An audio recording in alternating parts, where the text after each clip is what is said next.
everybody. Welcome back to the tavern. Welcome back to All Around the Screen this week. We have a very special episode for you. Tonight, of course, is Valentine's Day, Lover's Night. And in honor of that, we've decided we were going to do an episode about a very sensitive and interesting topic. The topic of shipping at the role-playing table. Whether or not it's a good idea, whether or not it's a bad idea, but we'll get into that later. I am Shane. I'm one of the hosts here, and we've got a couple of returning hosts to discuss this particular topic, so why don't you guys go ahead and introduce yourselves? I am Nicole, and I am back, and happy Valentine's Day, honey. Happy Valentine's Day to you as well. And our other returning host, where's my druid? The bird lady has returned. Erin's here yet again. And we've got a couple newcomers to the podcast. Unfortunately, for all of you who are wondering, Ryan and Erin both have far too much shame to discuss this topic. So in lieu of them, we've got a couple of newcomers. Newcomers, why don't you go ahead and introduce yourselves? Hi, I'm Dani. All right, and the other newcomer. Hi, I'm Lucia. All right. Well, but before we actually get into the nitty gritty of it, everybody's listening knows about me, Nicole, and Erin at this point. Dani, why don't you go first? Why don't you tell us a little bit about what your experience is in the hobby, as far as role playing goes, and a little bit about why just give us a little bit about why you actually what do you enjoy about the hobby? Okay. Well, I started role-playing, about, must have been, I think, a little over 3 years ago. And for me, I got into the hobby partially to, just hang around and chill with my friends. And then for me, it also became kind of a creative extension. I like writing a lot, so this for me was a great way to kind of continue that idea of writing characters while also building stories with other people. Okay. Good to know. Alright, why am I echoing? Hold on one second, let's pause this. Alright, technical problems have been solved. Lucia, I'm gonna call you Lulu, just because I've been calling you that for 26 years. Sounds good.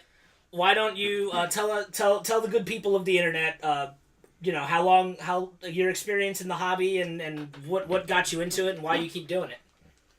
Okay, hello internet. So yes, I also, just like Dani, when I was in high school, used to write stories along with my friends. Loved creating characters, coming up with ideas and backstories, and so when I learned about D&D, I felt it was a little bit too awkward for me at first because now it wasn't just writing it down on a piece of paper, now it was me talking, being the character. I still haven't gotten used to that because this is like my third session that I've ever tried playing. So it's still new to me, but I love the idea and I'm a huge fan of fantasy, so that's the major reason why I got into it. All right, well, good to know.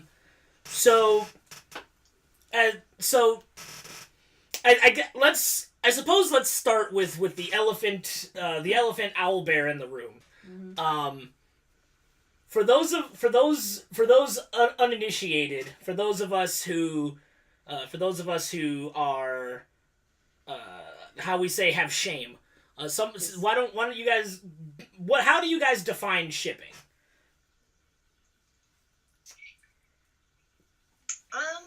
I guess I'm going to define shipping as when you like two specific characters and want them to eventually have some sort of relationship. Okay. Mm-hmm. Yeah, but as far as in this sense, I think we take that to the next step where not only as players do we actively want those two characters to get together, but sometimes actually our characters want these two people to get together and make sure that they do. True. From previous sessions, I guess you could say that. Yeah, you're welcome. Just playing characters and seeing them, get together and stuff like that. I guess it's more of something almost humorous, because sometimes I guess I'm just saying because D&D is almost sometimes very serious depending on the situation that you're going through.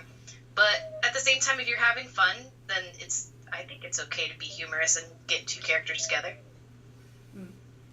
I think it's also, it adds to learning about the character, the way they deal with, I mean, the way they deal with romantic relationships. I mean, you kind of, for a long time, you'll kind of like see their arc on how they deal with like something like combat or anything that's political going on, but to see like how they kind of deal with this other side of their life also, I think, always gives you a new perspective on them. Okay. Erin, do you have anything you want to add on to that definition? Well, I think it can be pretty interesting if you have two very unlikely characters that end up being forced to ship together, and you have to see how their role players actually deal with that situation. So actually, you know what, Erin? Thank you, because that is a great segue, because I know for a lot of people, and I realize that the four people that I'm speaking to, again, have zero amounts of shame. Zero shame. What is shame? Exactly. But is it not...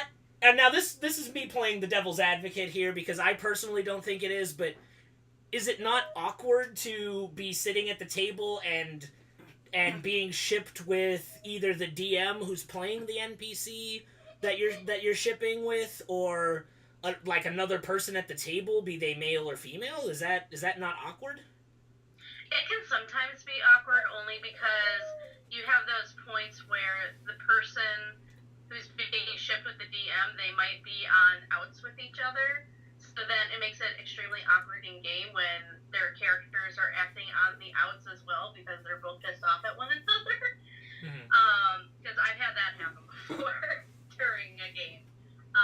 Like for me, for online, because I did a lot of online RPGing, and the shipping stuff could get a little bit awkward there too, especially when, you know, you're dating the person that you're RPGing with and your characters are dating in the game and crap happens and yeah. But is it not awkward, like, if, like, let's say, for the sake of the argument, we'll just say Dani and Erin, we're gonna ship your two characters together for whatever reason, be it amusing or not. Would that, maybe not for you guys, but is that not awkward, maybe? I don't know if that's sort of the right way to say it. I mean, for me, when I'm at the table, I feel like my own kind of identity and the people I'm sitting with kind of gets pushed to the back. And I feel like I'm watching and interacting with different people. So, I mean, I've had a number of characters that have been shipped with NPCs that Shane will create. And even though he's in a relationship with Nicole, and so, I mean, technically it's me and his characters having these interactions, it's never in my head that it's anything between the two of us, that it's always these characters. So for me, I guess it's a question of immersion. Okay, that makes sense. Yeah. I agree with that. I mean, initially it might be a little bit weird, especially if you don't know the other person that your character's getting shipped with. Like, you don't know how they're going to react, and you may not know how you react, but, you know, like she said, once you kind of separate yourself from the actual character, it can actually be a lot of fun and really amusing to see what happens between the two characters, and then on the personal level, you don't take offense to it at all or feel super awkward because it's not you, it's the characters that are in this situation. Okay. So what about shipping with somebody who necessarily isn't exactly the person with the least amount of shame in the room?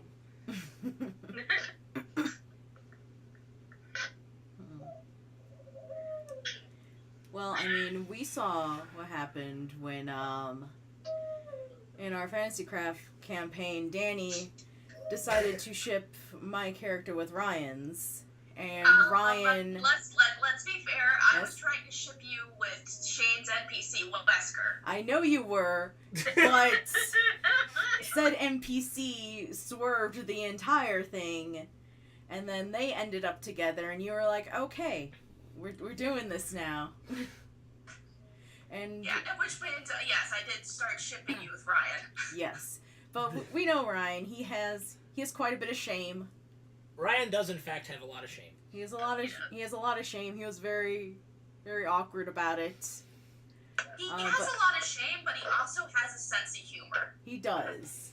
I so think you can get around shame if the person, I think, has a good enough sense of humor and you know them. Mm-hmm. No, that's fair. I mean, honestly, in terms of shipping, I probably wouldn't be near as comfortable doing it if it was a group of people I didn't know. But Agreed. Because we're all friends, know somebody's like not quite as into shipping, but I know that they'll have a sense of humor about it, I don't worry about it as much. I was going to say, because it's also awkward when you're playing with family members. Because having an NPC character and then realizing, okay, so this is my family member, whether it be my brother or my cousin, it's like I said, you can't, and like you guys have said, it's a character. You have to separate that, and it's more fun when you do it that way, or else I don't think you'd be a really good RPG player, Agreed, and it's difficult if you end up putting too much of yourself into the character when the shipping is going along, because that just makes it very awkward, in my opinion. All right. And this is from personal experience. That's why I say that. Well, we're gonna get into that. I think later on. I think we'll get into into some personal stories that I think the internet's gonna find quite amusing. You're welcome, internet. we're gonna bare our souls to the internet. It's gonna be great, and then we'll get flamed. So it's gonna be awesome. I'm gonna send all of you guys the hate mail. It's gonna be great. Bring it on. I'm gonna CC all of you on the hate mail. All right. Yep. I'm ready. Yeah. Bring on the awkward moments. It's okay. Yep. Ryan will enjoy pooping on the hate mail. Damn. Oh my. Shade. So speaking of like things that are awkward about it, and going from there, like because of that, like because it's like I know a lot of people who play RPGs will stay away from that just because they feel it's like really gross and icky, and like do you think it I mean obviously you guys think it adds a lot to the gaming experience, but like what would you say to what would you say to a group of grognards who play a game and they're afraid to ship? What would you say to those guys to try to convince them that shipping is a good thing? Well, first I would think that they're afraid to love. Wow.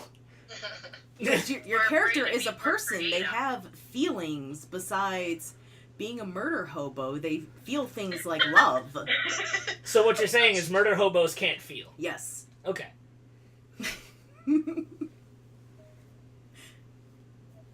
What do you I guys? think I would just recommend to them that, to at least try it out once. If you don't like it, then you don't have to do it again if you really just didn't like it. But if you haven't even tried it out, like, or you've heard bad things about it, then I think you need to, just kind of give it a shot, and hopefully things will go well for you. If not, then that's fine. Step away from it. I'm not going to push you onto doing something that you don't want to do, but it's just so much more fun. It just creates, funny situations, and you get, like everyone said, you get to know the character more. Okay. Agreed. I mean, if you have a group of people who still aren't quite sure about it, I mean, I would encourage people who might be a little more adventurous to just give it a shot and see what happens. If it gets to the point where they're just extremely uncomfortable with it, they could just break up their characters or something like that. It's not an end-all be-all sort of thing. This is a learning process, and if people can be writers and write about love and ship characters and all that kind of stuff. You can do that in gaming too. It's just part of the art. I mean, I feel like it is definitely another aspect when it comes to role playing of putting yourself out there. I originally started RPing, period, that it made me incredibly nervous. I've never been good with performing in front of people, public speaking. For me, that stopping. So I could see this being like kind of another realm where it makes people nervous. So I think like it's just one of those situations where you need to kind of think about the group you're in and kind of assess how much you trust them. And if you can kind of realize how much trust exists in the group, that'll help push you forward. Agreed. See, And honestly, I think also when you do the shipping in the game, it could sometimes actually create stronger friendships between the two gamers as well. Like, not a romantic one or anything like that, but when you're role-playing characters who are falling in love with each other and all this kind of stuff, I mean, you have to get a bit more personal and creative with the other person. So that opens up a new door to having a deeper and funnier friendship. You have this thing you can relate to together. And I feel like you learn a new side to someone too. Like if you just met this person and you're slowly starting to become friends, like to see them RP a character in that way, I think like you can find a new respect for them and understand like, wow, this person's actually really good, and you know, I never knew this side of them, and to be creative like that can really open gates, I guess. definitely. So, a question for the four of you. Can there be a thing as too much shipping? Yes. Yes. I think so. My knee-jerk reaction is no, but I know that the correct answer is yes. Okay, the reason why I say that yes, there can be too much shipping is because of an incident that happened with a friend of mine. I don't even remember if this is Erin or somebody else. It wasn't his characters or anything.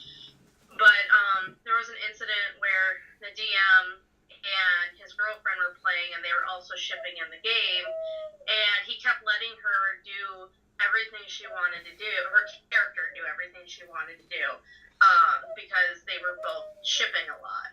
And when that makes a story, like, it deters the other people from wanting to play, because it becomes all about the two shipped characters. And that's when there's a problem and you need to step back from it. The other thing is if you have everybody shipping in the game and they spend most of the time shagging during the game, you're not going to get anywhere. So in that case, yeah, I think there could be too much shipping. Yeah, I definitely think that shipping should always be considered a subplot. So I definitely agree when it gets to the point where it's become the main plot and it's taking over everything else, then it is a problem. Yeah. Yeah, you don't want to take away from the experience itself, because, you know, you want to have these characters go through trials and tribulations, and you know, it's nice to have, you know, some romance here and there, but you don't want it to consume it, because then at that point people get really bored. It's just like, well, you know, awesome, these two characters are having a moment, but, you know, then we're supposed to be off in a dungeon. Like, this isn't the story. Like, let's find something better to do is at that point. Right. Don't let it become distracting. You know, if you have little moments of it and it's funny and that's great. That's great. But don't make it the center of the story, because that just kind of pisses people off. Yes, if you're in the dungeon, kill the Murlocs first, and then you can shag. Yeah, then Dani. you fuck on top of the dead Murloc bodies, Dani, right? That's what you do, right? I was a spring elf. Uh-huh. You should have to roll for how good the sex is, too. See, now, and here's where I get to be gross, because there is a book. It was published originally for 3.5, and then that book. and then they published a secondary edition of it. It's called The Book of Erotic Fantasy. And it is an entire supplement for D&D strictly around sex, and like it has like there's a whole class in it essentially around, like, taking a paladin and using, like, the divine magic that a paladin has to enhance sex. But according... Okay, yeah. But according to that book, when you say that, it's funny because that particular book has rules for sex. And it has, like... It had rules for, like, if you have sex with a person, there's, like, a table you can roll on to see what sort of bonus you get from it because of, like, you're invigorated from the experience, or you know, it was kind of depressing, like, it wasn't a very good fuck, so you get, like, -2 damage for the rest of the week. When you said roll to see what bonus you would get, I totally thought you were going to say roll to see what kind of boner you get. That is, well, to be fair, in the book, if you read it, it's all about, they break sex down into rounds of constitution checks between you and the other person. Oh, wow. And it's basically, it's like, if you roll higher than them, then you're going at it super hard, and, like, they get, like, penalties to the next roll, and, like, they might pass out from it and shit. It's so fucking weird. I want to know who sat around and made up all these fucking rules for this. Like, seriously? I want to know the rules Nazi for that. We personally usually just have, like, a fade to black rule. I wonder who decided, you know what? We need to actually RP this at the table. This is when you start getting, like, succubi involved and things like that. Tentacle sex, yay! Oh, yay. Don't tell ye.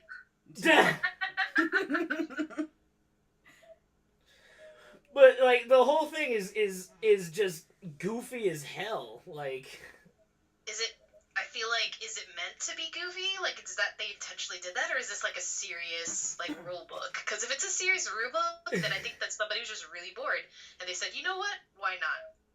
No, I think it's a serious rule book, isn't it? I'm pretty sure it is a serious rule book, because it was like...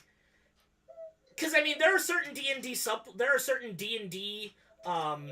and other role-playing games will do this as well, but there are certain, like, in old-school D&D, your character would actually take, like, charisma penalties for every day that you would go without showering.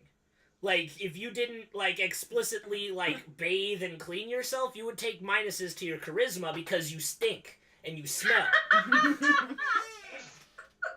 Okay, some of these games are medieval time. You don't have a chance, well, depending on what game you're playing, you don't have the chance to frickin' bathe. Some people didn't bathe for months. Yeah. That's why brides ended up carrying flowers on her wedding day, because so she didn't stink so badly. Yep. You know what? All of that can be fixed with just a really quick prestidigitation spell. Unless you happen to be in a magicless realm, but, like... I suppose, because I think what it came from is, like, somebody decided, you know what, if we're gonna do this, we're gonna roll for it, and we're gonna make D&D as gritty and real as possible, and that means the sex too. Like, I think that's what it came from. Well, then more power to them. But some people may like that type of rule book. Others, I think, decide to do something else. I just really want to meet the rules Nazi who, in the middle of that sex scene, they're like, no, that's not the ruling on that. No, you're what is it? There's an item in that book that's called, like, it's called the like, it's like a +5 fleshy rod. It's like, it's essentially a dildo is what it is, but it's... This is a dildo of +5? Yeah, basically! Alright, then. I guess it is serious. Oh, you gotta love the human race. Which leads me to... But then my question becomes, right, if it's a dildo of +5, and it gives you a +5 bonus, does that mean I could beat somebody to death with a dildo as per the rules of that game? And I think the answer has to be yes. Yes. Well, does it count as a magical weapon at that point? Am I proficient in using a dildo? Well, that's not a thing in 3.5. Alright. Okay. That's, you're thinking 5th edition. Alright. Oh I don't know, my... this person is playing Casanova, I think that they should get a proficiency bonus. Get a proficiency bonus to Right. using a dildo to beat somebody to death. Yeah. Do I get an increased crit chance when I use the dildo?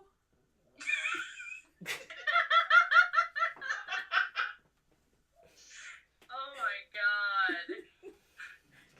Somebody's gonna write a book about this, too.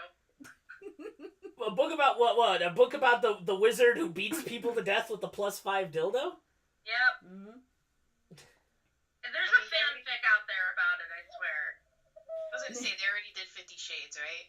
There's But gotta is be 50 Shades about beating... I never read it, but is it about beating somebody to death with a dildo? Is that what the No, book is about? but it is about it. No, don't get me started on it. We're not Well, getting into that. we will not. We only bash 4th edition on this podcast. We do not bash literature. That's for Danny's podcast. That's not literature, though. Yeah, no. Yeah. That's not belong anywhere on the list. Ugh. It's an abomination to literature. Alright, Erin, you have to start writing a fanfic about a wizard who uses a dildo +5. Wait, no, rewind. What? Aaron, better idea. You have to write a fanfic about a wizard who beats. Who wrote 50 Shades of Grey? Some bitch. Thank you. She's not worthy mentioning. Whatever the author's name happens to be, I can Google it, but I'm not going to worry about it. The fanfic is a wizard uses the +5 dildo to beat her to death. I can support this. Kickstarter. Yeah. Kickstarter, somebody put that shit Kickstart up. that. We're going to put it on GoFundMe. It'll be up by the end of the episode. Now, Erin, you need to Why write is it this. Why is it the girl that has to be beaten to death? Why can't you beat him to death with the dildo? Because we don't like the woman who wrote the book. This is her punishment. Beat her to death. Okay, Yeah. I can condone that. Yeah. I'm sorry. No. It's not about the characters in the book. It's about an actual wizard who takes the dildo and beats the writer of the book to death Mm-hmm. with the +5 dildo. Yes. Can we just beat her within an inch of her life and then make her listen to actual literature for the rest of her life? I like that one. That one sounds like a better I plan. don't know, after writing... Because then we're not condoning murder. Yes, please. We play I was about to D&D. say, We like, condone murder on a daily basis. But guys, think of the loot she'll drop. I don't think you want any of that loot. We can sell it for gold.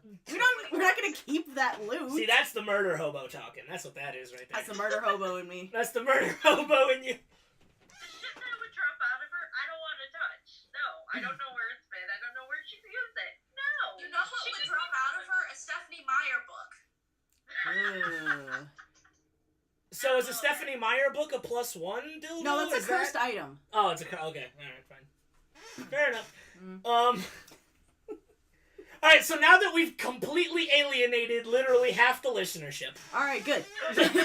those of you who are still with us on this, congratulations! I want to thank you for your support. You're patient. We will thank you for following us on this journey because this is very much an analog for what happens at the table in D&D, or any role playing game really for that matter. But so we've already sort of started touching on people's like personal experiences with shipping. Why don't we best shipping? Why don't we start with this? Worst shipping. Has there been worst shipping? Yes. Yeah. Yeah. I'm going to sit back and tint my fingers and listen to this because this will be entertaining to me. I have no regrets. Dani has no regrets. Yeah. Yeah, you haven't been involved in a bad ship. Yeah, I can't think of any that I would consider bad. Yeah. Lucky you. Less than wise, yes, but not bad. Look, we don't judge how wise your ships are, but you've never had an actual bad ship. Dani only sails the finest of ships. Mm-hmm. Okay, I can go because I can think of one. All right. This actually is a bad ship that leads into a good ship with two different characters. The story behind this is actually really funny and messed up at the same time. So this is back to my online RPGing, and my character and this other guy's character ended up getting shipped together, and they fell in love. Blah blah blah blah. Things went well. Well, in real life, the person disappeared all of a sudden. Rip. And was gone for, I don't know, a month or two. So our role playing goes quickly, okay? We continue every day. Well, this other guy ended up falling in love with my character, and that worked. Well, the first guy came back, got upset about it, and then decided he was going to recreate his character so that he would pretty much continually torture physically and mentally my character throughout, like, until he died. Jesus. Because his character broke down because mine fell in love with another one. Now, I mean, I talked to him personally. He was fine with it. He understood. But we were like, okay, well, I guess your character's going to be demented now. And in retrospect, I probably shouldn't have gone with that plan. The funniest thing was the two guys that kept falling in love with my character, they didn't like each other in real life. They would talk to me and be like, God, he's such an asshole. I hate how he does this to your character. The other one would go, man, he's such a flake. I can't believe he does that. So I'm listening to these two guys spat back and forth, and I'm just like, oh my God, guys, it's an RPG. Calm down. That is the best. Yeah, I mean, in retrospect, the first guy ended up disappearing, and then my character did end up getting married and having a kid and all that kind of stuff with the other guy, who's still a friend of mine, is really, really, really a sweet guy. Kind of had a crush on him in real life as well, but he's with a girlfriend, so I backed off. But yeah, my character got really emotionally and mentally fucked up for quite a while there. I'm actually surprised it didn't kill her. So yeah, that would probably be the worst shipping experience I've had. I think the worst shipping for me might have been something similar when I was RPing online with people you've never met before, because that's how it goes. Just met this guy, and he was like, oh, let's do an RP, and I was like, sure, no problem, and, let's join this one sounds fun. So, characters fall in love, everything's going well, and then the awkward moment when they, like, PM you, like, private message, and they're kind of like, hey, so I actually like you. I'm like, that's when you have to, like, draw that line of, like, okay, so that's my character, and this is me. There's nothing going on here, and it's hard to, like, sit there, and then, like, I feel like they turn into, like, oh, all girls are jerks because, or they put you in the friend zone or whatever it may be, but you're just kind of like, you know what, I thought we made this rule where, an RP character is not you. Like, that's kind of how I've always seen it, and I feel like they use it as a means to get to know you for whatever reason. Yeah. I've noticed a trend. All of our bad ships are all online. Yeah. Because my bad ship was also on an online forum with a bunch of people that I knew in high school. We were all friends. And the guy I was dating at the time, like, for a while, we shipped our characters together. But then in the new thread that we started, I wanted to try something different. So I shipped myself with one of my friend's characters. And IRL, he got mad that happened. Wow. And, like, there would be moments between the two characters having a sweet moment, and then he would try and butt his character in to break them up. Oh, what a dick. Wow. And always try to get my character to fall in love with his. Makes for good RPG story, but at the same time, it's just like, in real life, you're like, oh no. Yeah. This again. Yeah. Well, it got to a point in one RP where my character barely knew him. Like, she didn't even know his name.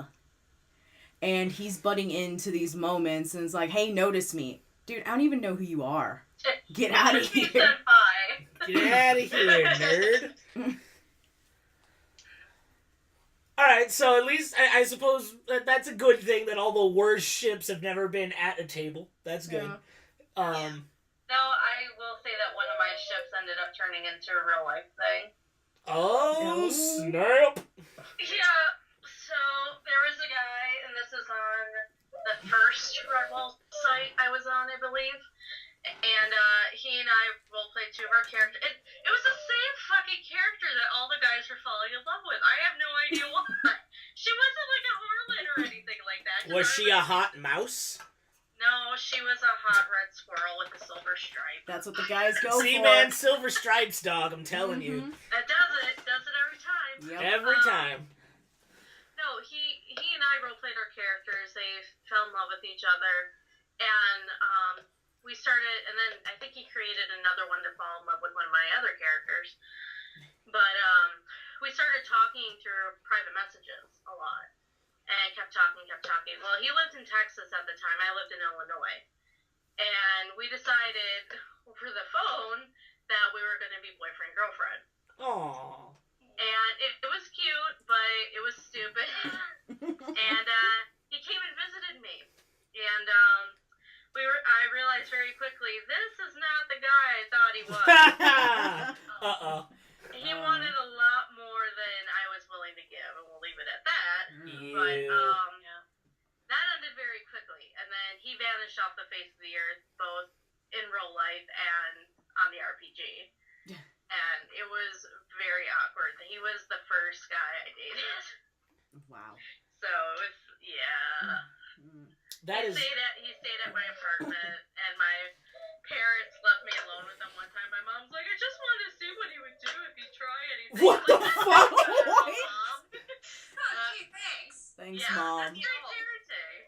Yeah. Oh, wow. So, yeah, it was. I have no idea where he is now. I have no idea if anything happened or what, but we've just never communicated after that. All right, Mystery Man, if you're listening, shame on you.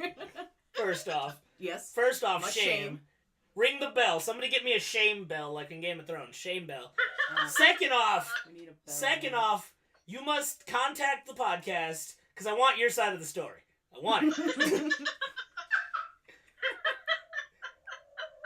I feel the story is far too good to only have one side of the story.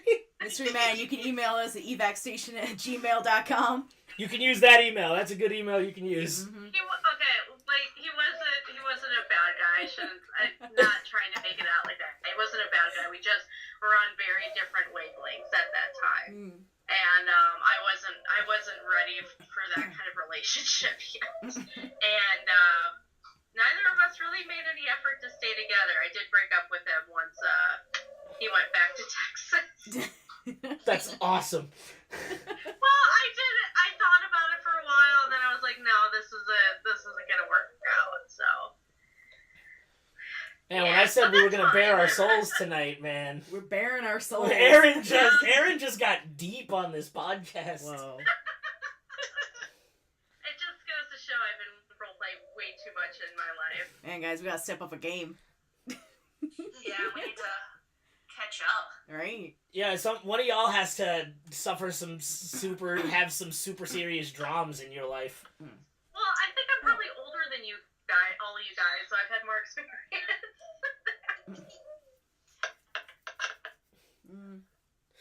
So now that we've established two things: A, the worst ships in the world come from the internet, which is not unexpected. Fuck you, internet. But we're on the internet. It's the internet. Right, but like we're on the good part of the internet. But I was gonna say, as long as they support us, the good part of the internet. Exactly, we are on the good part of the internet where, like, you know, people go to have really deep emotional discussions about role playing games. We stay away from like those other bad parts of the internet, you know. We don't speak of those. We don't speak of those dark places. So we've established that the worst ships typically come from the internet, except the one time it was the best ship, which became the worst real life ship.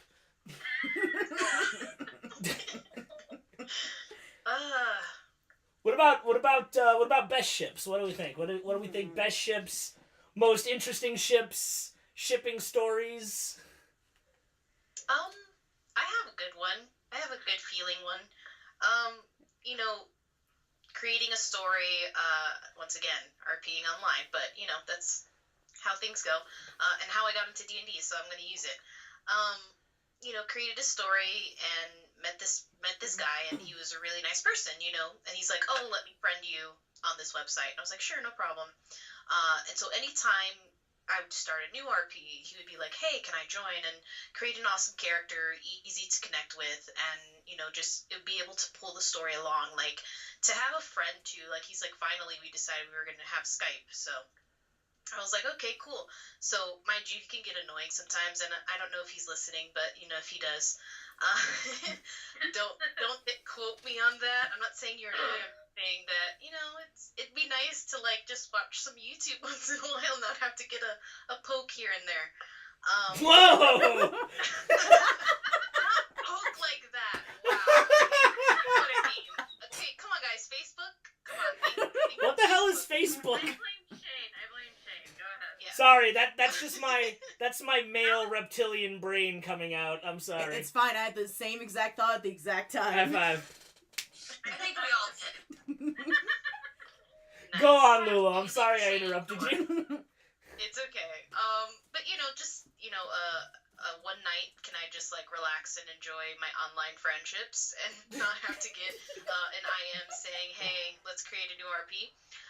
But you know, it's a friendship, and we currently have an RP together too. So it's nice to see other people out there that are willing to create stories like these and not have judgments. You know, like to be able to meet someone who's okay with shipping, who's okay with, you know, well, you know, they find other people and that's fine, but it's still a good friendship, I guess. So it's a good feeling one. It's not so much the romantic side, but so more along the lines of you made an online friend.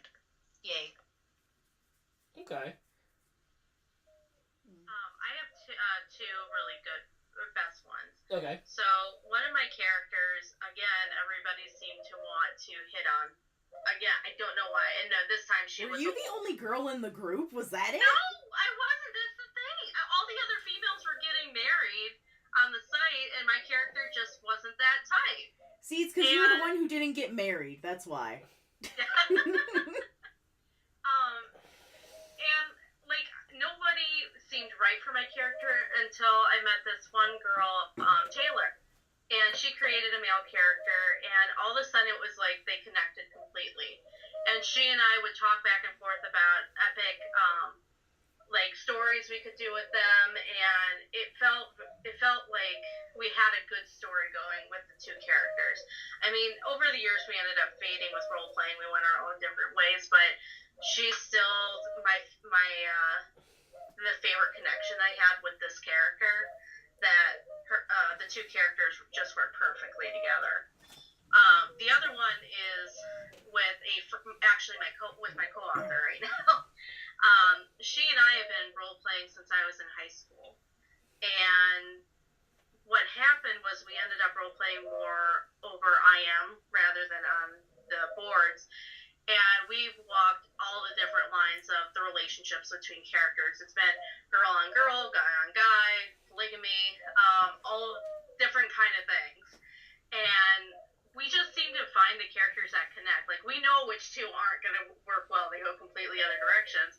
But some of them just work really, really well. And it's been a lot of fun. We know how to work with each other with this kind of role playing. It's actually really relaxing to write that kind of stuff. And we've gotten to the point where we don't always do the tasteful fade out. Gross. Way to stay classy. Stay classy, Erin. Alright. So, And I called you a Disney princess. She's the dark side of Disney. Oh my god. Okay, Disney princesses have to, get a kid out somehow. They don't just magically appear. You sure? I'm pretty sure that's exactly how it happens. I think a bird just comes and delivers it, right? I mean, Erin, you have birds, you know this, right? One day Orion will grow up and bring Erin a child. God. He'll bring me the finger of a child. I couldn't carry the rest of it. No, he'll carry the whole thing, leave it on your doorstep, just all swaddled up. Mm-hmm. Oh, I'll have a Harry Potter baby. Yeah, and then he might be a lizard. Yep. Ow, ow, ow. But no, Cat, those are cat the wife. two Let best him jokes. go. I'm being attacked by a cat. Well, let him go.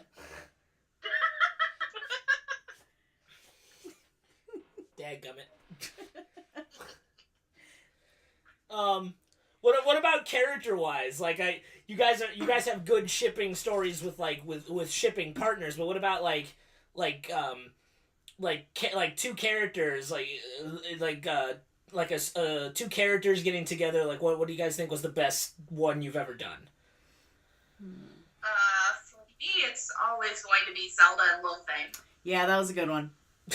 That one wasn't about you though, Dani. I want to know what your best ship is. What do you think? What was your? She had a big hand. She had a big hand in it, but it wasn't. It didn't involve her character.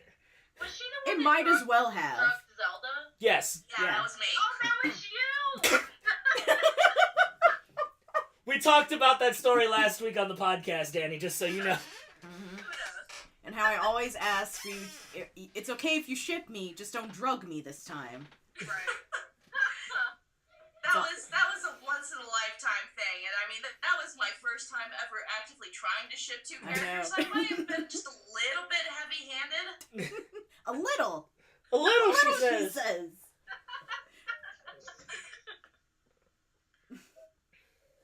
I mean, after that, I'm not sure that I've had too many ships where like I've been actively. I mean, as a person, I've been involved in the shipping at the table, but my characters haven't been quite as involved with it.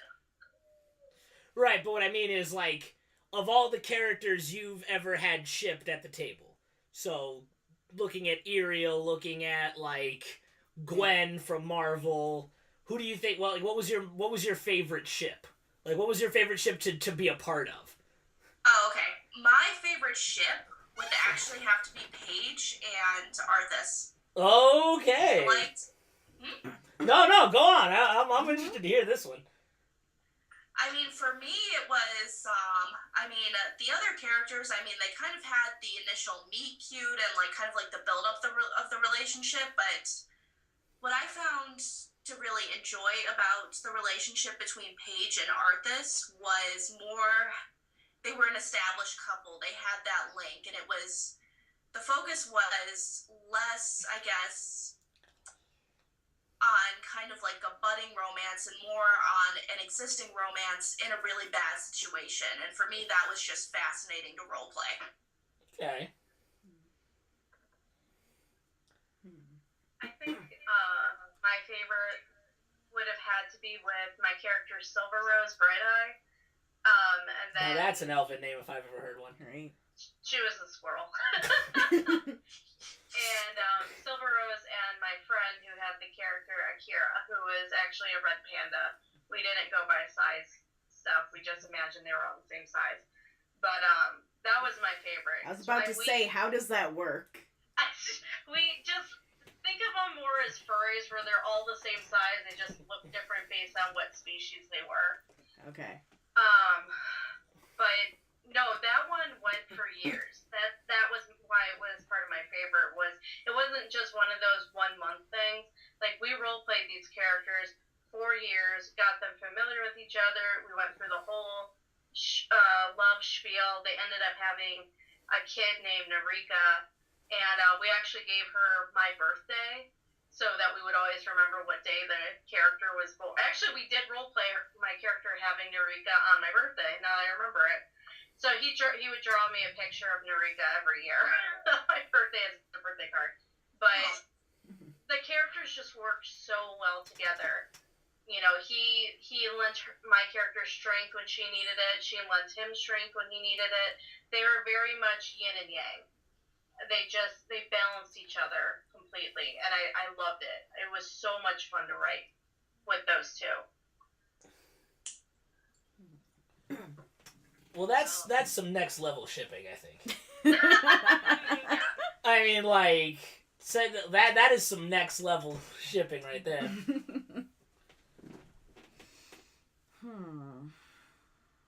My favorite, just because I've only done 3 sessions so far.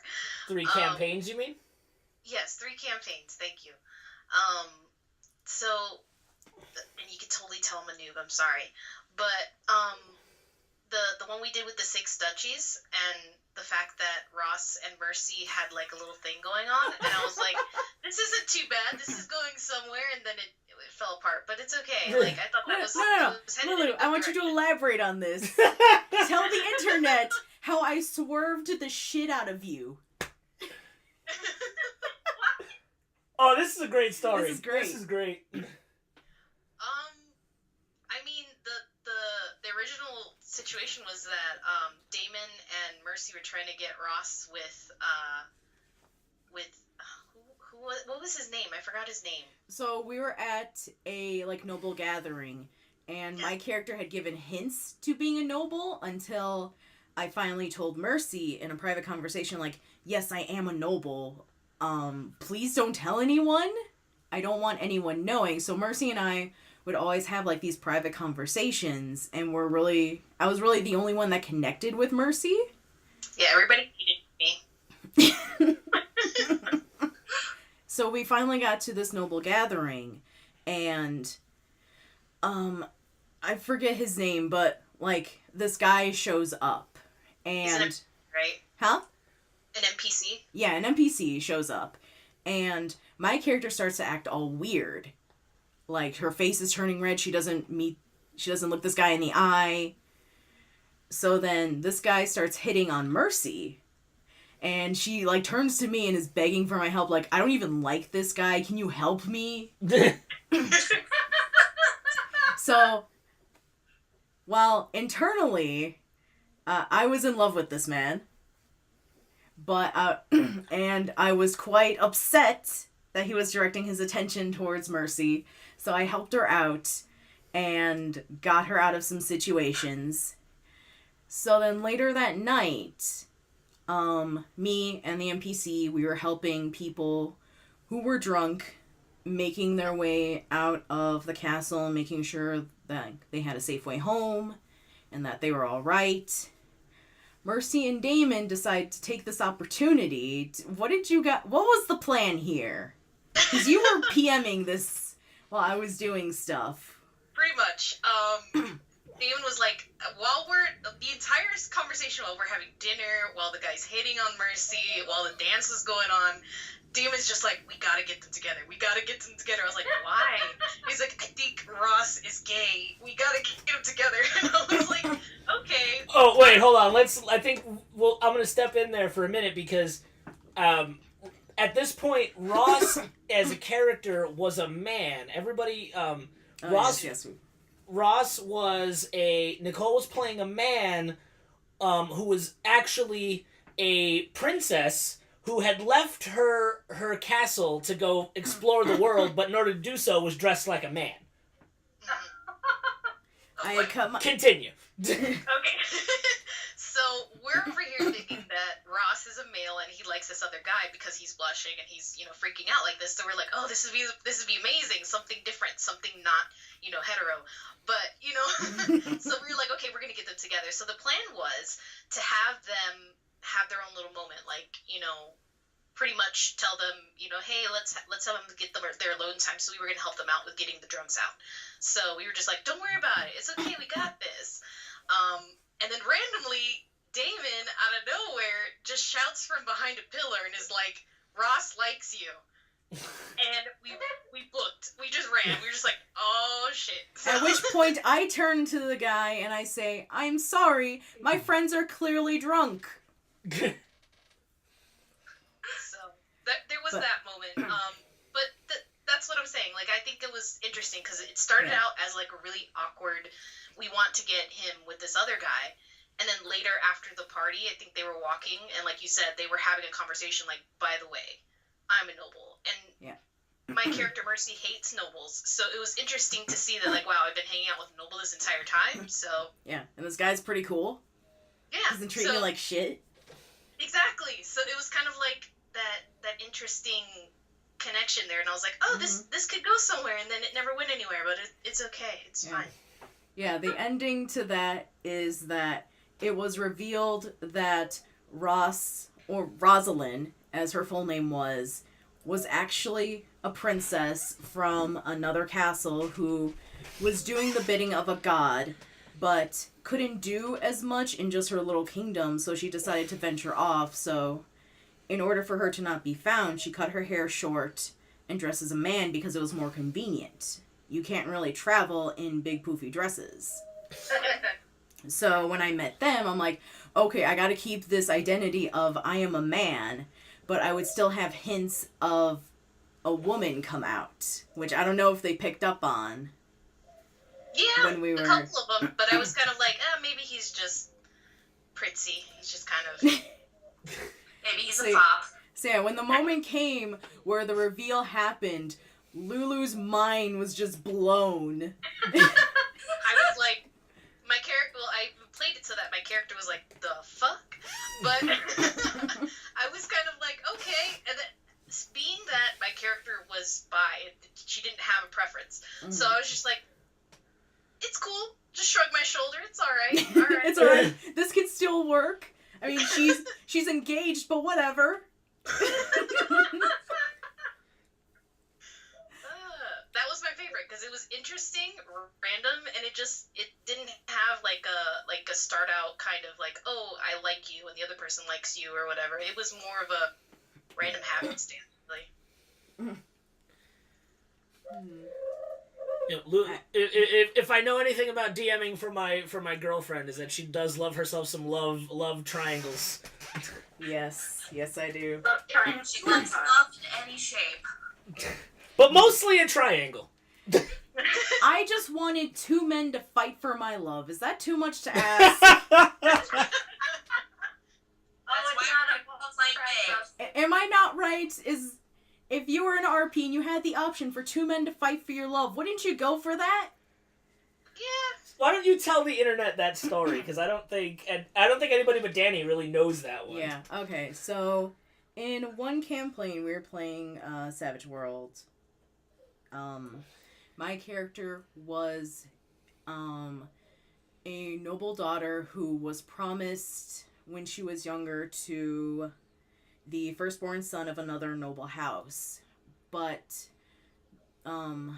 he was off in another land, like learning and traveling. So she goes off to university, actually finds someone she loves there, gets with him, and is like, you know what, that arranged marriage hasn't gone through totally, because both sides aren't agreeing. You know what, screw that, I'm gonna marry you. When we are done with university, we're going to get married. It's going to be great. He then proceeds to get kicked out of university, and I lose contact with him for about, I think it was like 3 years.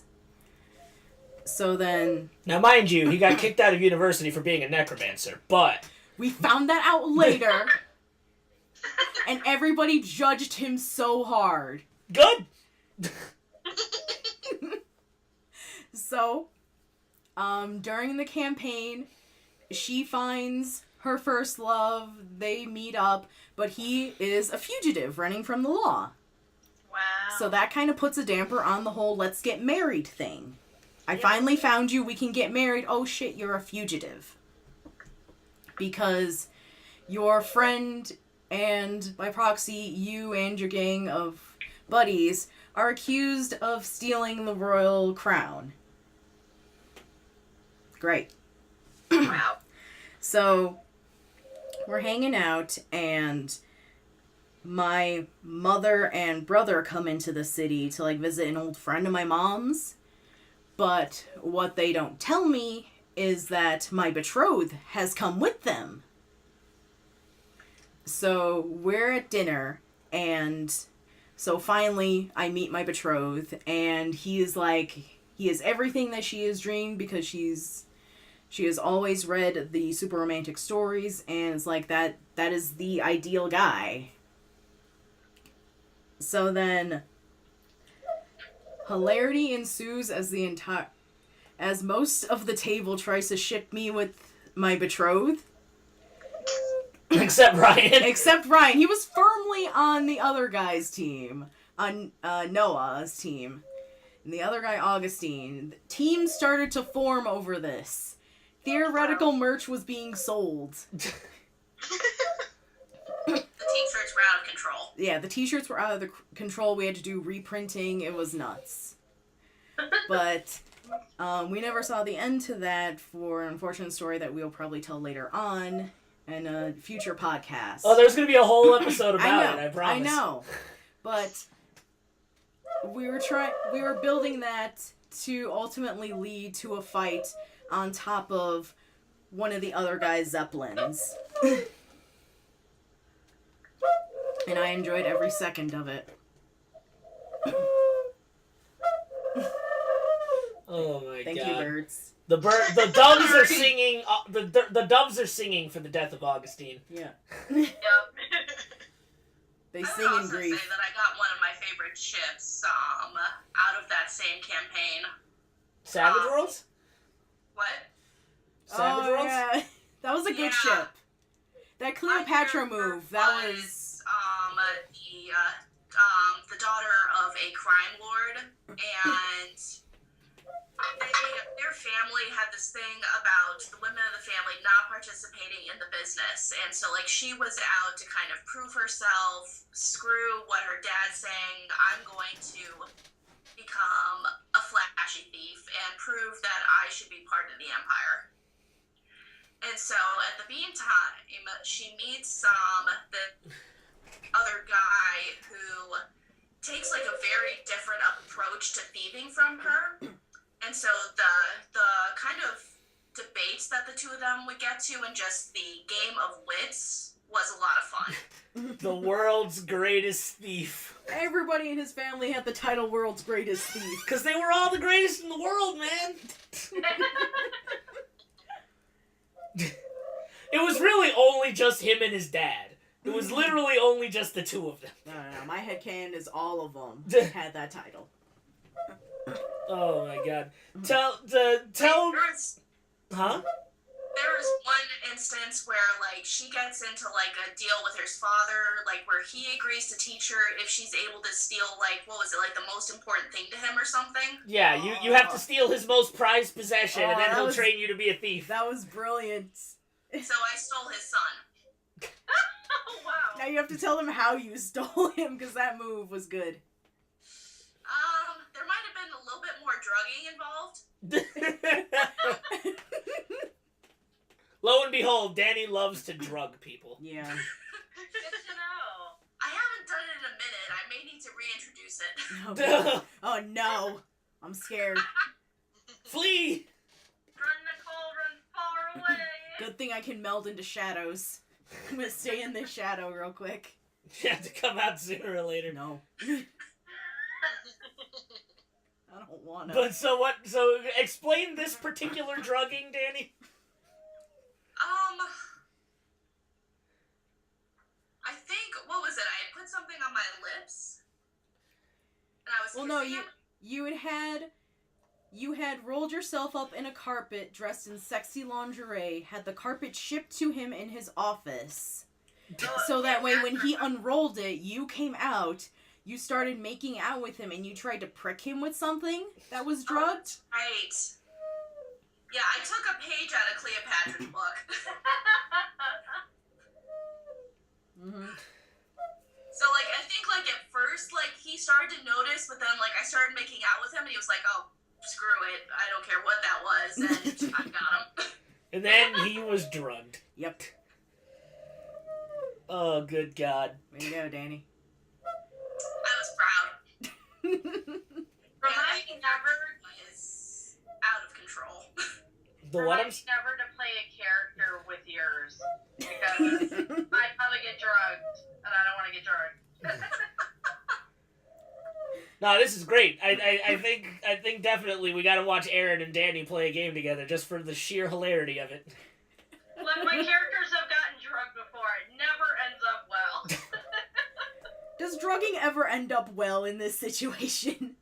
No, sometimes it ends up you get tied to a tree.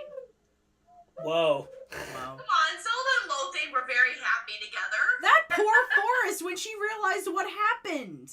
She woke up that morning after waking up to this 16-year-old and tore down most of the forest around that cave in rage and confusion. Because she couldn't remember the past, 12 hours. Oops. Good job. Oh, Lord. Yeah, So, we have no shame. so was the two men fighting for your love on a Zeppelin your favorite ship then?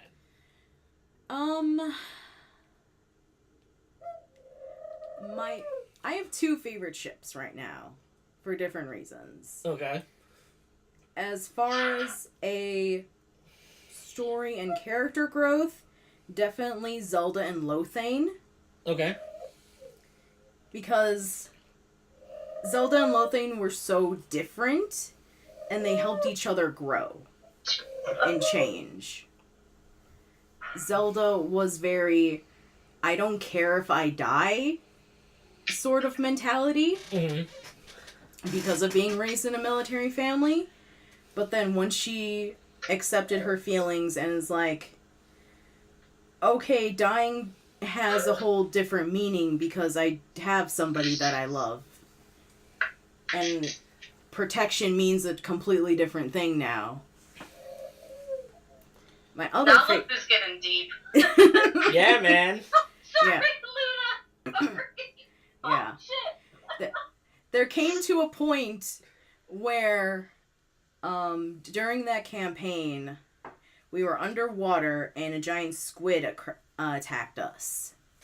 I couldn't swim because of rules of 3.5. I did not have enough ranks in athletics where I knew how to swim, yet the boy from the desert knew how to swim. Hey, everybody, it's 3.5. How you doing? So, Lothane could swim, so I had to hang on to him in order for me to, not flail around and not die. So the squid knocks Lothane out. And in her protective, this is the man that I love, and yes, this was before they got married. In her not thinking, she straps black powder to her fist and proceeds to punch this squid and turn it into jelly. I believe it was mashed potatoes. Oh yeah, mashed potatoes. I'm sorry. Good Lord. Yes. And just seeing how Ryan's character reacted to this was... I think it was good character and story-wise.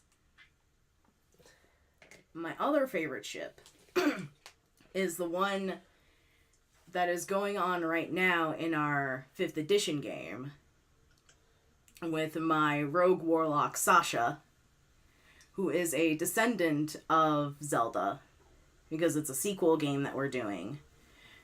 Same universe, but 500 years in the future. I enjoy it because it's good for her as a character, but I also enjoy the interactions that Angel and I have outside of the table.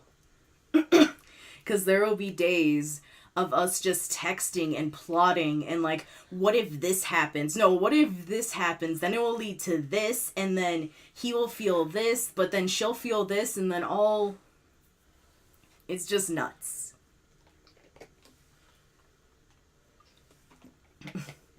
Yeah, Angel strikes me as one of the players, kind of similar to us, doesn't have shame. Angel does not have shame, and I would have loved to have Angel on this podcast, but unfortunately, Angel is already far too distracted with school because somebody got him back into World of Warcraft.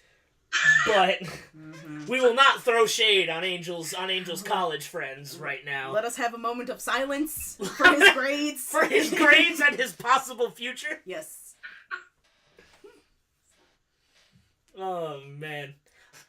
You know what, though? For me as a GM, I think my personal favorite ship, I think, as a GM, had to be between Sydney and Ken from God. Marvel, from our Marvel campaign. You guys remember that?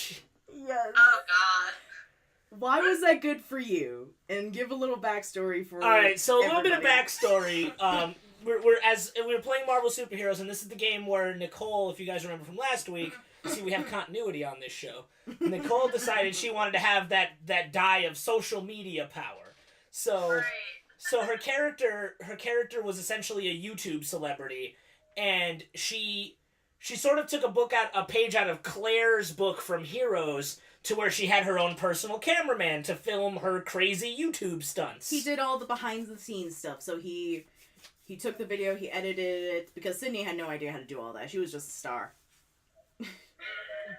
She was a star, I tell you. Yep. So, it ends up happening that Ken, which was the guy's name, is actually a mutant, because Marvel Universe, just about everybody's a fucking mutant, right? Yeah. So... his mutant gene hadn't really kicked in until Ryan's character almost killed him. Basically what had happened was Ken had been brainwashed to rob a bank, and Ryan's character decided to baseball bat him with the muffler of a truck. It was a car axle. Oh, it was an axle. It was the axle of a truck that he baseballed. At least he didn't open a black hole on him. These are facts. He did that later. But so it turns out that incident, that near-death experience, is what caused him. It caused his mutant gene to kick in, which gave him access to the Speed Force, which I brought over from DC because I'm a huge DC fan. And in doing so, he basically became a speedster, and what he decided to do was, in order to make Nicole's character more famous on the internet, he would become a supervillain and call her out on YouTube. So he proceeds to go and learn, he proceeds to go and intern with Tony Stark for about a month. An internship that I had gotten him. And due to his super speed, he learns things super quickly. So he essentially learned to become a master archer and a master of technology in about a month and a half. And then he starts posting these videos on YouTube calling Nicole's character out on YouTube, and it essentially leads to them having this knockdown, drag-out brawl in the Chicago Fire Stadium. And then of course it's revealed that, he's actually her cameraman, and the two of them, have feelings for each other and this, that, and the other thing. And I almost kicked off his head. You almost did kick off his head. You almost did kill him. Because he had known that if I knew that if it was him, then I would ruin the whole thing. So he purposely did not tell me and called me out to a fight, and I almost kicked off his head and blew him up. Wow. And then it got too real, and he was like, whoa, it's me. Chill the fuck out. Don't kill me! Although Oh. we did wreck that stadium. That stadium was never the same after that. Nope. Didn't we It's a buy good that? thing nobody actually goes. Yeah, it's a good thing nobody goes to see the Chicago Fire. Hey-o! But for me, that was my favorite ship because it was such like... To me, it was such like a... It was almost like it was a ship that she had sort of pre-written, but it was a ship that like evolved in a very different way to any other game that we'd had ever done up to that point. And it was also interesting to have the story evolve in that way, and because everybody eventually got pulled into that whole thing when he became a supervillain, and everybody was like that was one of the times like the ship became a huge factor of the plot because everybody knew except Nicole's character, so all the other characters in the game were simultaneously trying to help him fuck with her. Yeah. It was good. I personally enjoyed it. That was I would think that has got to be my favorite ship as a game master personally. That was a good one. Yeah. And then he got far too powerful because the Speed Force is broken, and he had to kind of go off over there. You had to go to NPC land. Look, I mean, we had to send him over there. He had to go off with the B Squadron. It was. Yeah. Hey, look, your boyfriend went over there too, mister. I'm going to turn him into a Time Lord. Because he's not from our time stream, so he's kind of dying. Because his timeline changed, so, I'm just going to make him a Time Lord to make him live. I don't know what your problem is. It's fine. You guys were off doing that. I became the first ever American Ninja Warrior. became everything. Yes, you did. My character, her stick was she could mess with her physical chemistry, so she was just constantly changing her powers. Yeah. She changed her powers more than I did. I think so, yeah. And then eventually, didn't you get access to the Speed Force as well? Yeah. Yeah, she was like, you know what? We're about to infiltrate these group of mutants. It would probably be better if I was a mutant. Let me give myself the X gene. Because, you know. That's one thing she never learned to stop. Nope, she never did learn to stop. Those are true facts. Yep, and then that moment of, where are we going to get the X gene? Oh, wait, Sydney's boyfriend's a mutant. All right, Sydney's guys. boyfriend's a mutant. Let's just use his DNA. Wait, guys, he has a fear of needles. How are we going to do this? Well, you're his girlfriend. Distract him. Distract him while I take his blood and then do experiments. Did nobody think to knock him out? No. Where were the drugs then? They were teenagers. They didn't have access to drugs. Dani had access to drugs? You can get chloroform. You can chloroform. It's not that hard. The one-time drugs should The have one been... time Dani didn't drug somebody. No, I figured the guy had already been hit in the face with a car part. Knocking him out just seemed cruel at that point. Oh, you know what? Since Ryan's not here, Mm-hmm. I feel like it is my obligation to tell the story of Al and Tabitha, since we're talking about Marvel. Oh, that's a beautiful ship. It brings a tear to my eye every time. The condoms were in the bag. This is one time I think it got too real for Ryan. So, so basically, Ryan, if you'd like to refute any of this, feel free to come on the podcast next week, and we'll have this out. He would have to listen to this first. He'll listen to it. It's No, fine. he won't. No, he won't. He doesn't listen to anything else. That's why we bash him so much. Either way, Ryan's character Al was basically, he was a kid who grew up with superpowers, and so he was like, and his father was a S.H.I.E.L.D. agent, so he was immediately drafted into S.H.I.E.L.D. from like the time he could walk. And he grew up idolizing Nick Fury, and it got to the point where he was basically like a mini Nick Fury / Captain America type guy. We wanted to ship his character with Nick Fury so bad. When That didn't stop us. I know. When Homecoming came up, we were like, all right, Al, you're going to invite Nick Fury, right? Now, granted, It's the Cap. That was the one we kept on saying was going to ask him to prom. Yeah. Granted, this game took place when they were all in high school. The cast of characters was in high school. So Al ends up getting involved through a series of hilarious mishaps and Sydney. So Sydney, yes. Yeah. Yes. He gets involved with this female reporter for the school newspaper, who is basically playing the role of like I idolize Ryan's character, the superhero, and I want to meet him, but Ryan as a person isn't, like, Al as a person isn't very interesting, but Singularity is such a cool guy. And so they go through this whole, we get to experience Ryan going through this whole, like, I've got to hide my secret identity thing, and it's freaking hilarious.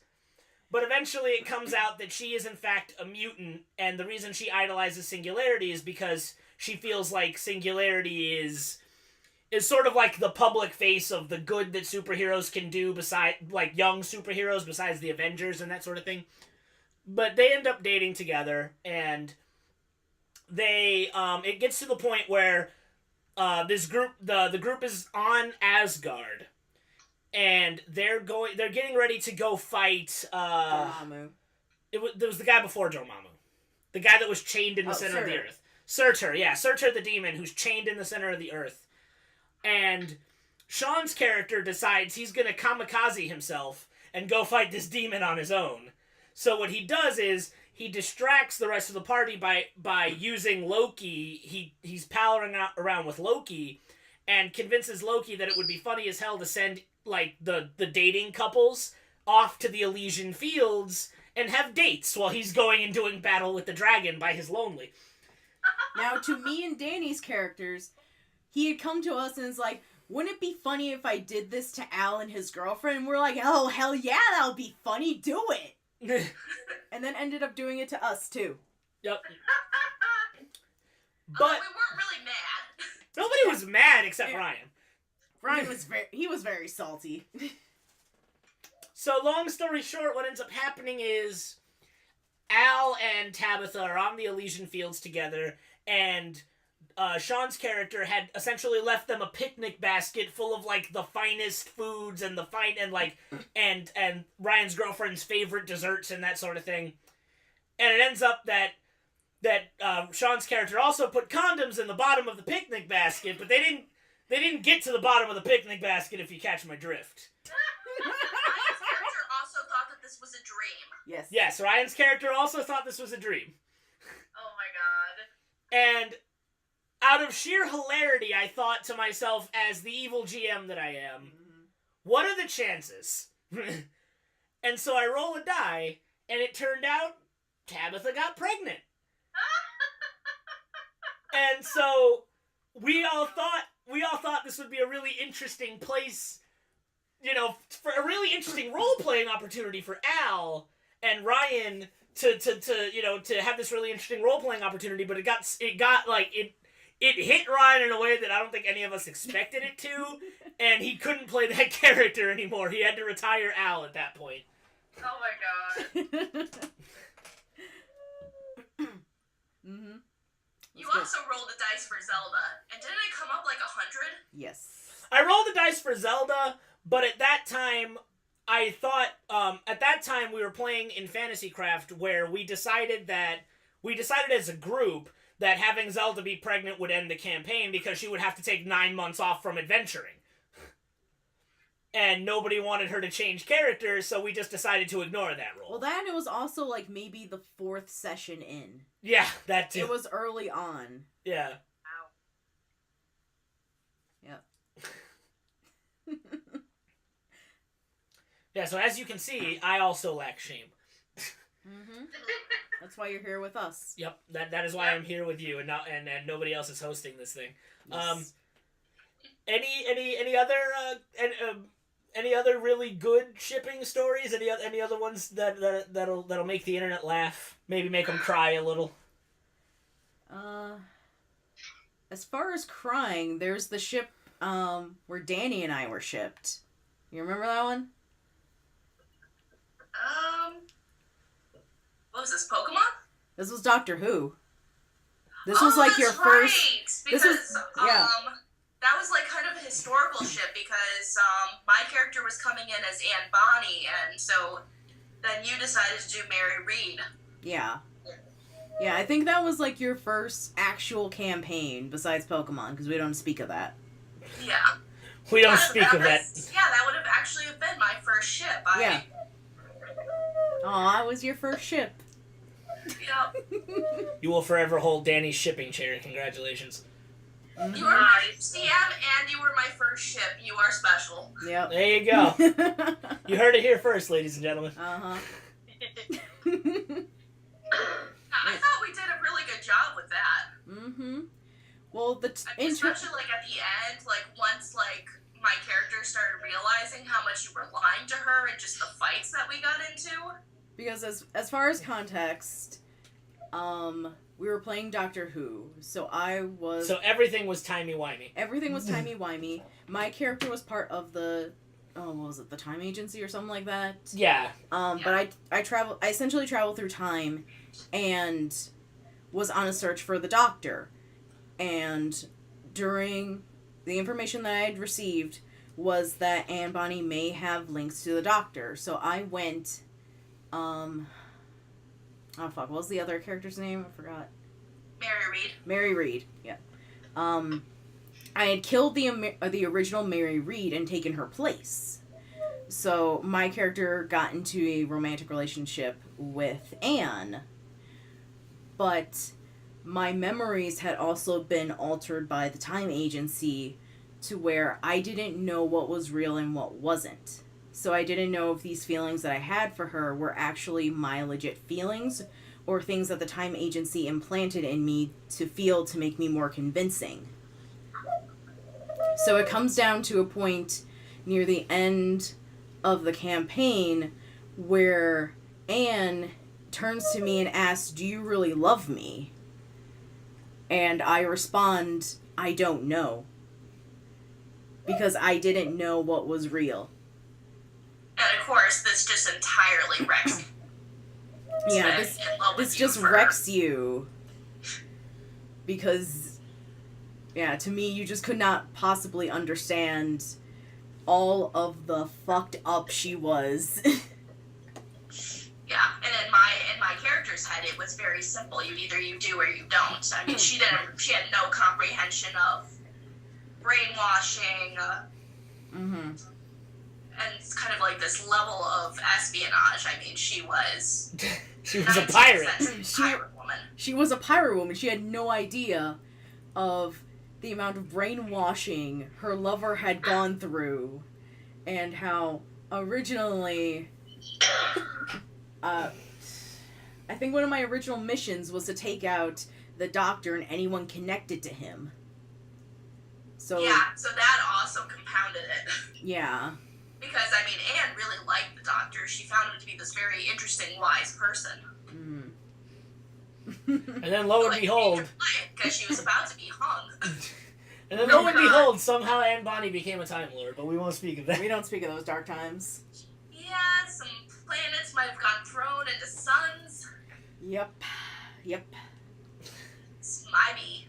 We'll neither confirm nor deny that these things happened. Oh my god. What about Lulu and Erin over there? You guys have been a little quiet. I'm trying to think. Yeah, I don't have any other good ones. Like I said, I've only played 3 campaigns, guys, and That's fair. That is fair. So I don't have much. Well, you're currently being shipped in our actual campaign right now, though. Yeah, you are. With Tandem Starfall? Is this true? I assumed it was. I mean, Yeah. you're willing to go to the Feywilds to try to rescue this man's soul. I assumed it's because you liked him.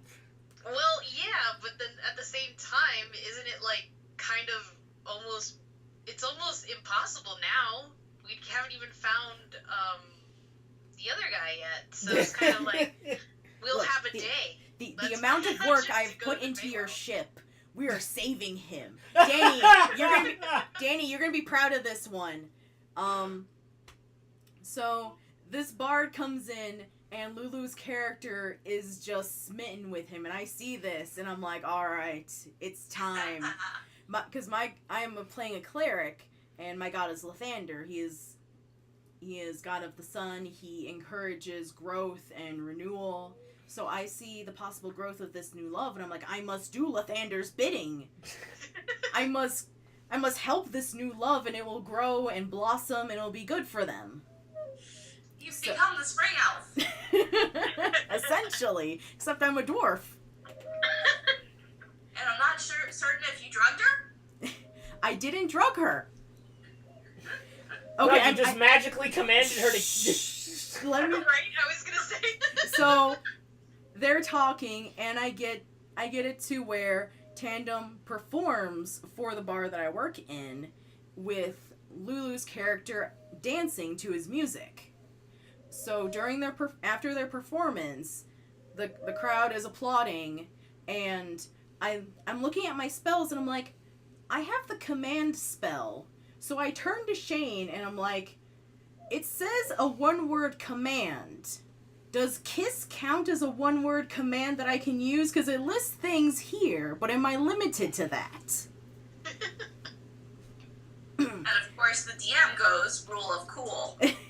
Well, it's not even that. I mean, it's literally written in the spell. Any one-word command that you can come up with works for the spell. Yeah. So I start a chant of KISS, and he makes his save. Lulu fails it. So she's being commanded to kiss this man, and does so for like a good 30 seconds. Oh. I feel I have done the Lord's work here. You have indeed done the good. Yes. But then we find out he has no soul. So.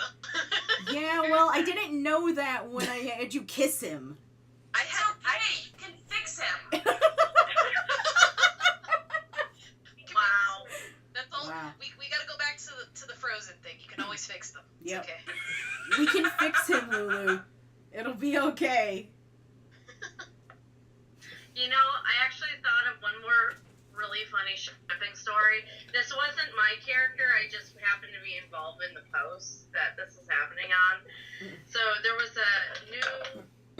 she was a new role player and was very much I need to have the hottest character and all the men must come after me. Mm-hmm. And the whole scene was her character got kidnapped and we had to go rescue her for whatever reason. But the thing is that she kept inserting out of character comments in the post to say like, yeah, so she's chained up against the wall and she's like dressed in a bikini and like this and like that and blah blah blah blah blah. Oh, that's and awesome. I'm sitting there going, why am I in this thread? My character should just kill her, not save her. But anyway, so she started kind of god moding some of the other male characters. And one of the males came in to save her, and she like wrote how he cut her down from the wall, and you know she kissed him and hugged him, and you know her breast squished up against him.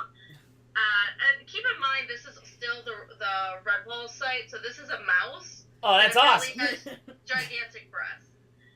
And she's just like, oh my god, you're so sweet, you saved me, we have to go get married now, oh my god. And like one thread later, they're getting married.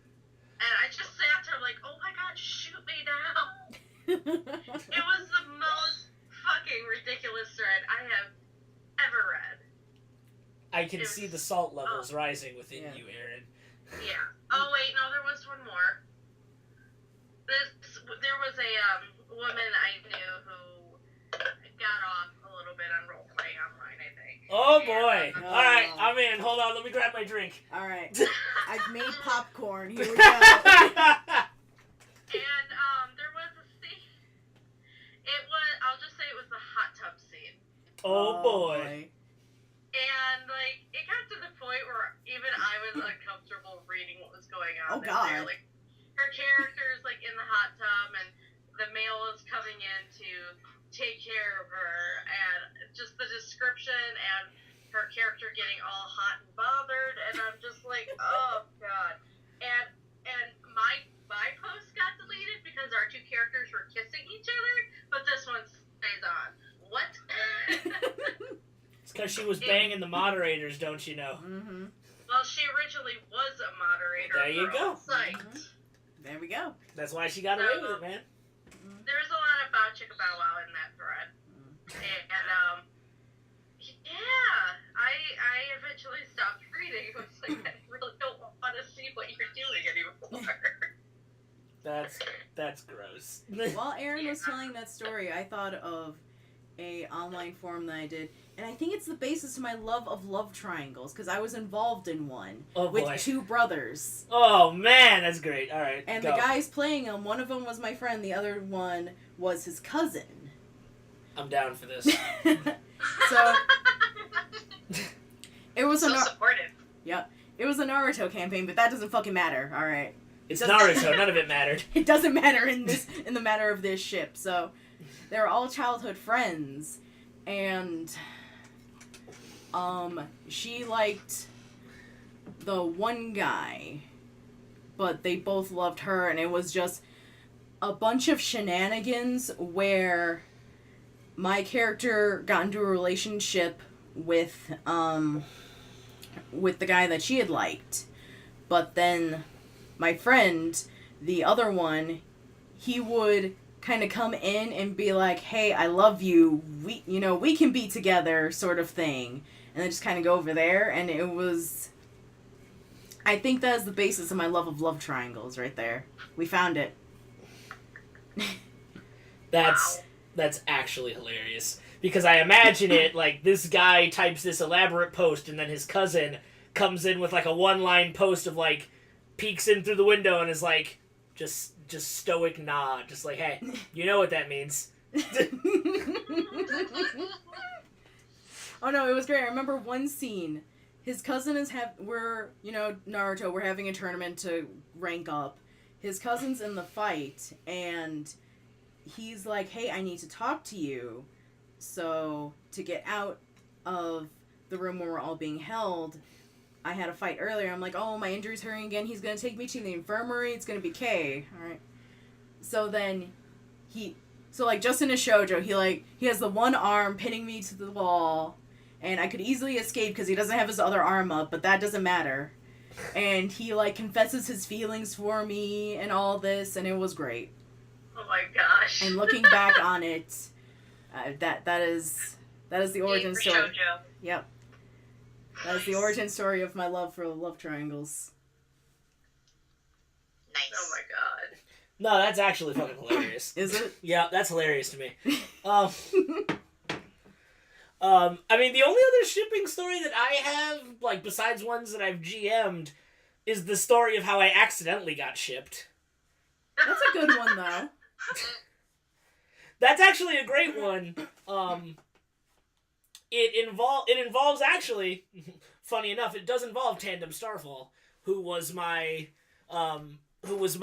bard. He was a bard, and he basically what happened was we had a wizard in the party, and we arrive in this village that doesn't have a magic shop, but the wizard needs a particular arcane ingredient for his Find Familiar spell.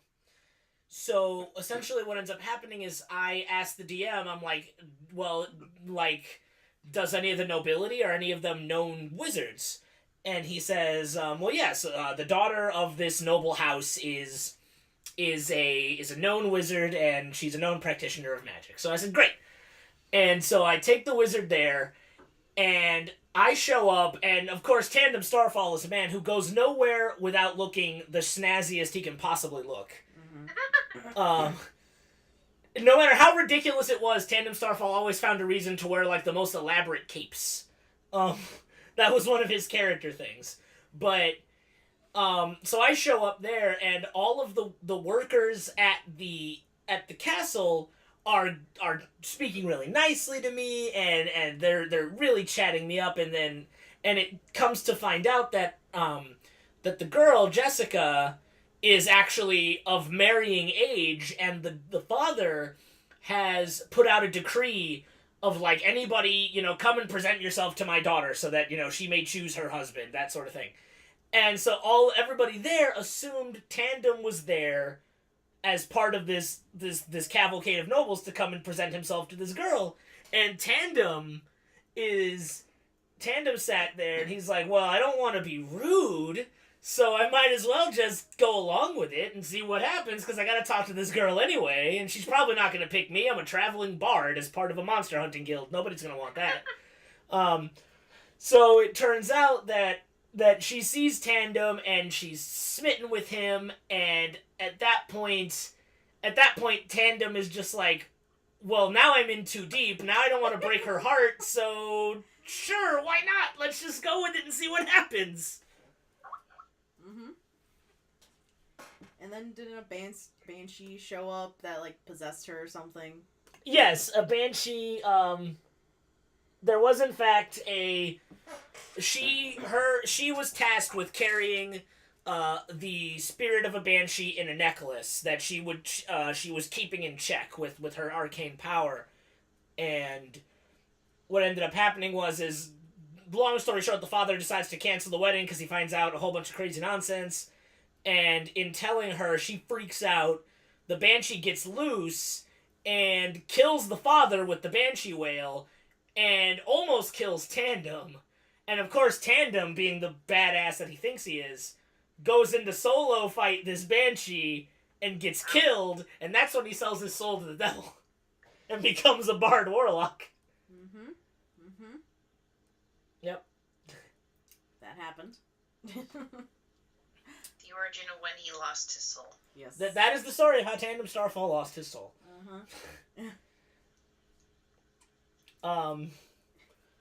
But I think we've gone almost an hour 40. So any last shipping thoughts? Like any last words for people who might be listening to this and are thinking, maybe I want to try shipping? Anything, like any words of encouragement for potential shippers out there? Do it. Take the champagne bottle, crack it over that boat, sail it. I mean, give it a shot. I don't see any harm in at least trying. If you don't feel comfortable with it, don't do it. It's fine.